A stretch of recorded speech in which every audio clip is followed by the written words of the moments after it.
No es extraño que haya jueces que mientras redactan sentencias escuchen, no sé, a Plácido Domingo. El disco de los tres tenores es excelente, aunque yo siempre he sido más del canario Alfredo Kraus. La música que escuchan los jueces es indiferente. Pero claro, si luego alguien pretende convertir a Plácido Domingo, después de las acusaciones, en un icono, como ha hecho la presidenta de la Comunidad de Madrid, Isabel Díaz Ayuso, o el alcalde Almeida, pues ahí sí que hay un problema, porque con esos reconocimientos estás ayudando a que se empiece a maltratar a las mujeres. Si hay jueces a los que les pesan más sus intuiciones y sus gustos que el Estado de Derecho, tenemos un problema. Es imaginable que haya jueces que tramen venganzas contra una fuerza política porque creen que les están desafiando. Pues en España hay jueces que están haciendo eso. Créanme que si hay un gremio capaz de sacarle punta a una columna de granito, es el de los juristas y abogados. Ganar las elecciones, aprobar leyes y cumplir todos los requisitos que marquen los ordenamientos jurídicos no es garantía de que lo que has prometido en las elecciones y para lo cual te ha votado el pueblo, puedas luego cumplirlo.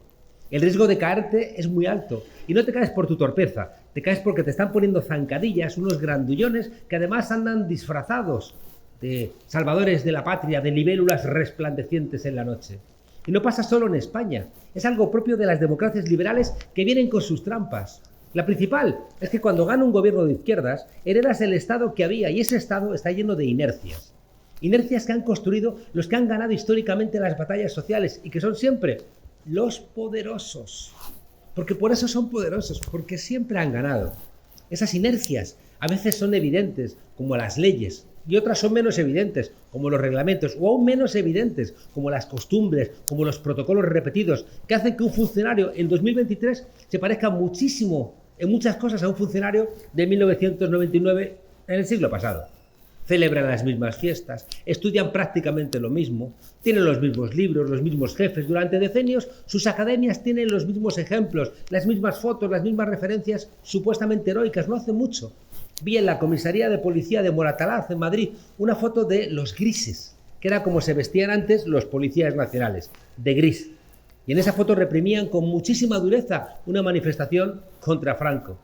¿Para qué? ¿Para que los jóvenes policías aprendan viendo esa foto que reprimir a la izquierda es lo normal? No, la foto debía ser la contraria.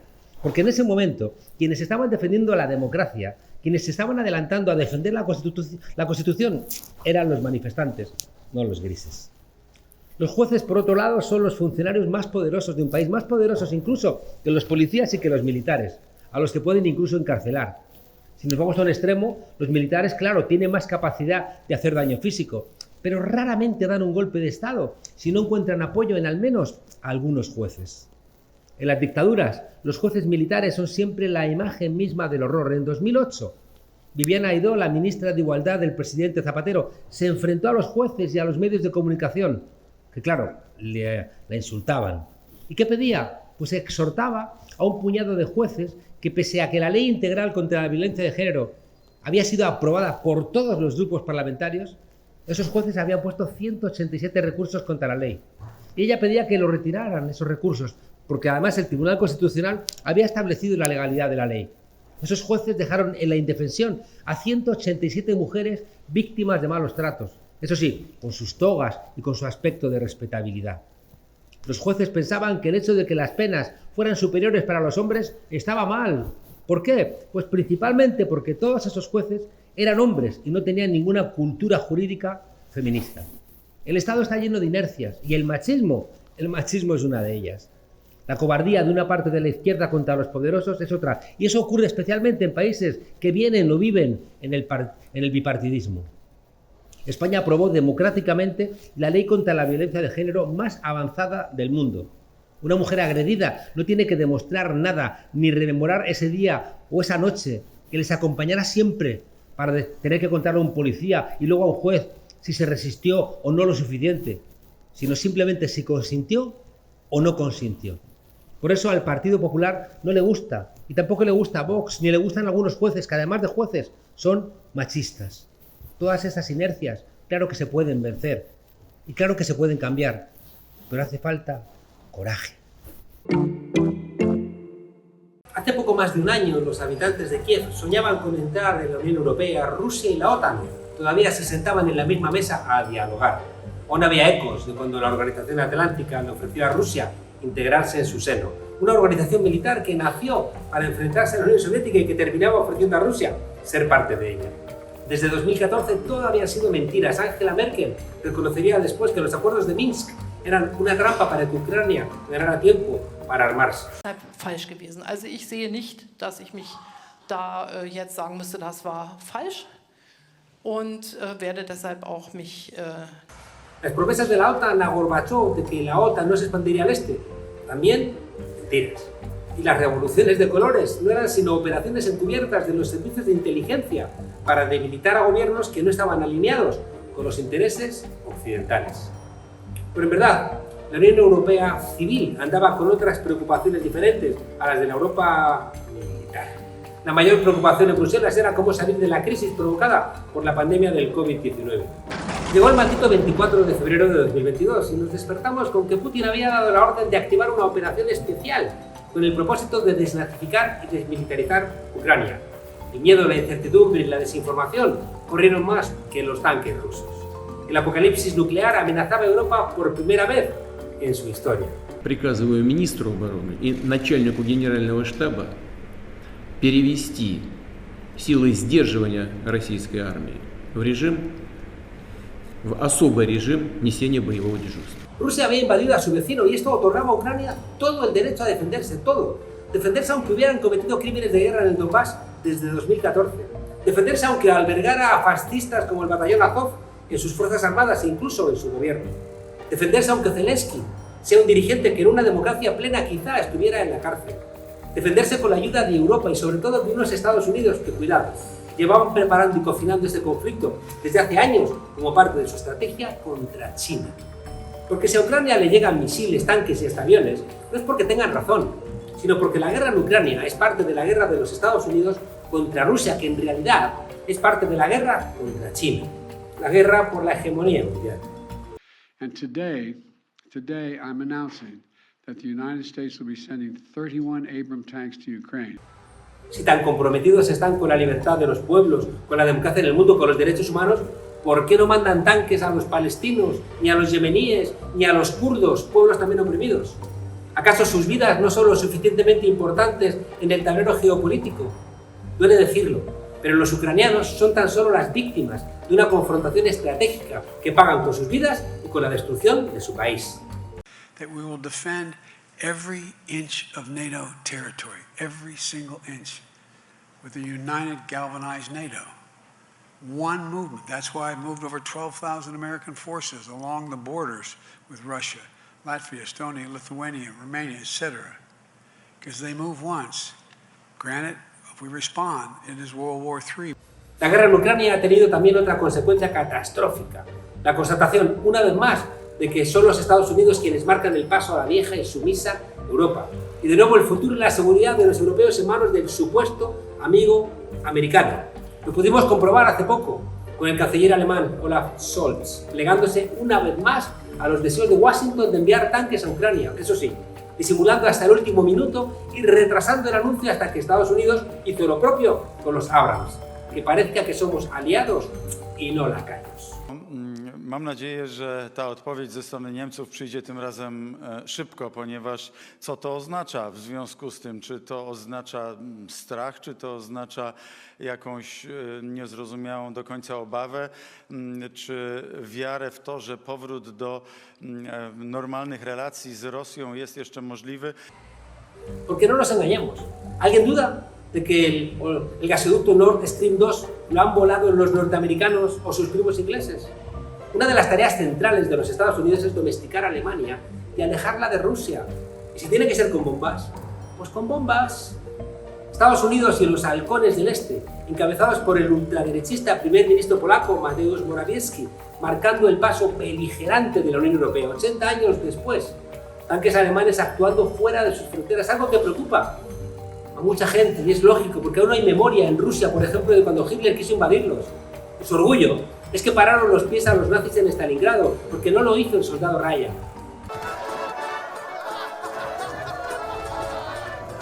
En cualquier caso, lo que debiera preocuparnos es cómo librarnos de una vez por todas de la tutela estadounidense. Mandar tanques Leopard a Ucrania está en la misma lógica que mandar aviones F-16 y después ¿qué? Pues enviar ya directamente tropas, es decir, escalar a una guerra declarada contra Rusia. ¿Y qué implicaría esto? Pues con cierta probabilidad que por vez primera en la historia se usaran bombas nucleares en suelo europeo. Los muertos para Europa, los dividendos para las empresas de Wall Street y Silicon Valley. Un reparto magnífico. Они вновь посылают танки убивать русских солдат на русских землях. А мы говорим, не, ну мы их будем жечь. Где? Должен пылать Берлин, Париж, Мадрид, London, Washington. Fuera caretas. El interés de Estados Unidos no es proteger a Europa del malvado Putin, sino utilizar a Europa como avanzadilla en su lucha por seguir siendo la primera potencia mundial. El viejo sueño de Henry Kissinger, que ya en los años 90 pedía enfrentar a Europa con Rusia bajo el principio de divide y vencerás, alejar a Europa de Rusia y sobre todo de China. Lleva siendo desde hace muchos años el principal objetivo militar y económico de los Estados Unidos. In the councils of government, we must guard against the acquisition of unwarranted influence, whether sought or unsought, by the military-industrial complex. Lo advirtió el presidente Eisenhower en su discurso de despedida en 1961. Solo hace falta repasar las cuentas de Lockheed Martin o ExxonMobil en este último año, solo en este último año, para darnos cuenta de quién va ganando la guerra en Ucrania. Las multinacionales americanas han multiplicado la venta de armas a sus socios europeos, sobre todo a polacos y alemanes, y han desplazado de Europa el gas barato ruso y lo han sustituido por el suyo, que es mucho más caro y perjudicial para el medio ambiente. Pero ¿qué más da? Por fin pueden vender su gas de fracking en Europa. Y el sabotaje, como decíamos, del Nord Stream se estudiará en los libros de gestión de negocios del siglo XXI. ¿Que algo frena mi beneficio? Pues lo reviento. If Russia invades, that means tanks or troops crossing the border of Ukraine again. Then there will be no longer a Nord Stream 2. We will bring an end to it. Qué casualidad que en 2017 Estados Unidos ya hubiera diseñado un embargo para el gas ruso. Otra casualidad, Joe Biden era vicepresidente con Barack Obama cuando Washington financió y alentó el golpe de Estado del Maidán en 2013. No olvidemos que su propio hijo está envuelto en una gran trama de corrupción en Ucrania. También conviene recordar el apoyo de Estados Unidos a cada una de las expansiones de la OTAN hacia el este, lo bien que les ha venido esta guerra para sumar finalmente a Suecia y a Finlandia. Y como decíamos, Alemania fue parte de la Arctic para dar tiempo a que Ucrania pudiera armarse. ¿Quién puede creer ahora al presidente americano cuando asegura que quiere que la guerra termine pronto? Su estrategia está bien clara: mantener esta guerra hasta que Rusia esté arruinada y de paso debilitar lo más posible a China de cara a un enfrentamiento armado. Europa en el medio. Escuche esto, un general de la Fuerza Aérea de los Estados Unidos advirtió de la posibilidad de que su país entre en una guerra con China en 2 años, en el 2025. Dios salve a América, aunque esto implique el desastre para el resto del mundo. En Estados Unidos no son pocos los políticos que creen que una guerra nuclear sería justificable y que sería posible. Asimismo, ahí está la trampa, reducirla a Europa. Los americanos siempre van altruistas con Europa. Los que argumentan que alimentando la guerra en Ucrania con tanques y aviones estamos defendiendo la libertad y la democracia deberían explicar por qué no se hace esto en otras partes del mundo. ¿Por qué no defienden la libertad y la democracia del pueblo saharaui? Perdón, se me olvidaba que Marruecos es un socio privilegiado de Estados Unidos y que ha enviado más de 20 tanques T-72 a Ucrania. ¿Y la libertad y la democracia de los palestinos que los están masacrando? Mejor dejarlo. Con el lobby judío hemos topado, que sigan masacrando a los palestinos y atacando a Irán, que eso le viene muy bien a los Estados Unidos. La tensión y el despliegue policial son palpables en la ciudad de Memphis, en Estados Unidos, donde se teme que se produzcan disturbios tras la difusión del vídeo de una paliza mortal perpetrada por 5 policías a un joven afroamericano. El fallecido se llamaba Tyre Nichols, tenía 29 años y era padre de familia. Si los halcones de Washington estuvieran tan preocupados por los derechos humanos, empezarían por ellos mismos. Pues lógico que en una nación que presume de ser ejemplo de libertad y de democracia, 3 personas al día mueran asesinadas por la policía. ¿Qué harían los mismos Estados Unidos si en alguna nación del mundo todos los días 3 ciudadanos norteamericanos fueran muertos de la forma en que fuera? Si ese país fuera Venezuela o Cuba, lo podemos imaginar. ¿Y el resto del mundo llamado occidental qué hace cuando llegan imágenes como las de Memphis? Pues callar y seguir obedeciendo a sus amigos americanos, como cuando Trump nos mandó que reconociéramos a Juan Guaidó como presidente legítimo de Venezuela, O como cuando el demócrata Bill Clinton dijo que lo más democrático y libertario era bombardear Yugoslavia. O como cuando Bush dijo que para defender la paz mundial nada mejor que masacrar a Irak. Porque claro, allí había armas de destrucción masiva. Otra mentira. Si el miedo ante las represalias de los Estados Unidos es de los políticos, pues que lo paguen los políticos, no la ciudadanía. ¡No a la guerra! ¡No a la guerra! ¡No a la guerra! Ojalá no hubiera existido la expansión hacia el este de la OTAN. Ojalá no hubiera existido el Maidán ni su apoyo europeo. Ojalá nunca hubiera existido la maldita invasión de Ucrania por parte de Rusia. Pero una vez que el mal está hecho, cuidado, la única manera de limitarlo no es dando armas y más armas, sino la diplomacia. Y claro, que van a existir perdedores, porque ya los hay, entre ellos todos los muertos y heridos, todos los desplazados, todos los que han perdido sus hogares. La guerra en Ucrania es una tragedia, pero cuanto antes acabe la violencia, antes empezará la reconstrucción. Y por cierto, en esa reconstrucción apostamos que van a estar las grandes empresas norteamericanas. Ahí está la clave. En el fondo, la guerra de Ucrania va de esto, del dinero, de los beneficios de la crisis del modelo neoliberal y de la nueva reconfiguración tras esta crisis de la geopolítica. Un nuevo orden en el que los Estados Unidos sigan intentando mantener su hegemonía, aunque esto signifique la destrucción de Europa. Desgraciadamente, para la derecha los apocalipsis ya no son lo que eran. ¿Será porque el arcángel San Miguel está de vacaciones? ¿Será que ya no salen salvapatrias como los de antes? El caso es que el salario mínimo interprofesional está ya en 1.080 euros y no se han abierto los cielos. De 735 euros que estaba en tiempos de Rajoy a 1.080 euros, casi un 50% de subida en 5 años. Y encima el Banco de España y la Unión Europea riéndole las gracias a los del gobierno de coalición. Yo no aguanto este sin Dios. ¡No, señor! Ay, 1.080 euros a los currantes y un 8,5 de subida a los jubilados. ¿Qué será lo próximo? ¿Una ley que limite los alquileres y facilite una vivienda digna a todos los españoles, como dice el artículo 47 de la Constitución? ¿Una empresa pública de energía que abarate el coste de la luz y del gas? ¿Abaratar los productos de primera necesidad? ¿Mantener la inflación por debajo del resto de la Unión Europea? ¿Seguir batiendo récords de empleo en España? Pero ¿no habíamos quedado en que subir el salario mínimo a 900 euros destruía empleo? Así no vale. ¿Cómo no van a estar enfadados Juan Roch, Amancio Ortega, compañía y, claro, las Ana Rosa, Ferreras y demás compañía? Claro, es que no les va a quedar otra que sustituir a Feijóo. Ayuso, calienta que sales.